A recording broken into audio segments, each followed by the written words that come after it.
And right now, we want to give you a live look at Capitol Hill in Washington, D.C., which is sealed off tonight. Another security threat there is a rally near supporting those who invaded the Capitol in January.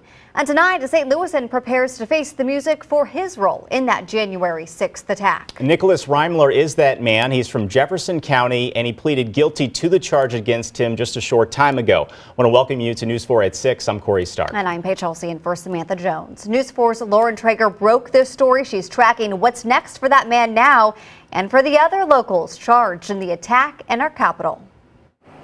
Inside this little brick building in South St. Louis, an attorney's office, Nicholas Reimler appeared before a judge in D.C. for a virtual hearing. He pleaded guilty to being unlawfully inside the Capitol January 6th. And I think this was a thing in his past, and if he had it to do over again, I would venture to say he probably would not. 29-year-old Nicholas Reimler, who lives in Valley Park, did not comment as he left his attorney's office Friday in video you'll only see on News 4. Attorney Ethan Corliger says Reimler wants this all behind him. Look, he's accountable for what he did, and he feels that he should be accountable for what he did. But as far as remorse and regret, I think those are very powerful words that may be reserved for more egregious conduct. Court documents say two of Reimler's acquaintances actually turned him in. His social media showing him walking around the Capitol January 6th wrapped in a Trump flag.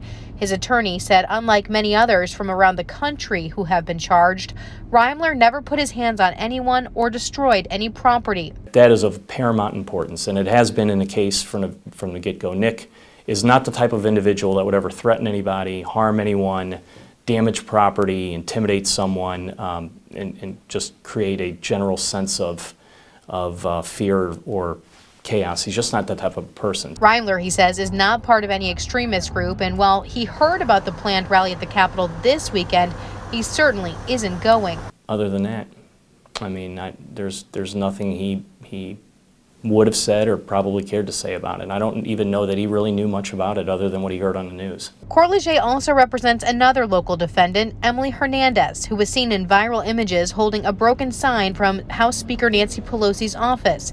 Her case is still ongoing, as are the cases of Paul Westover, William Mary, and Joshua Dressel, all from our area. I know that they likely want to get things behind them and they want to move on with their lives. Though Reimler did agree to pay $500 in restitution, he could face up to 6 months in prison, though very likely will receive probation or even just a fine when he's sentenced in December. In South St. Louis, Lauren Traeger, News 4. Senator from Missouri Roy Blunt had to hide from the rioters on January 6th. This is what he had to say today about that attack months ago. Really, what happened on January the 6th should not have happened. Right. There were people that have arms and bear spray and other things that they shouldn't have had. It was just, frankly, it was a bad day for America all over the world. Senator Blunt says those people should be punished for their acts. Today, he and Congresswoman Ann Wagner were at the Ulysses S. Grant National Site in South County. They are there to back legislation honoring President Grant's life and service.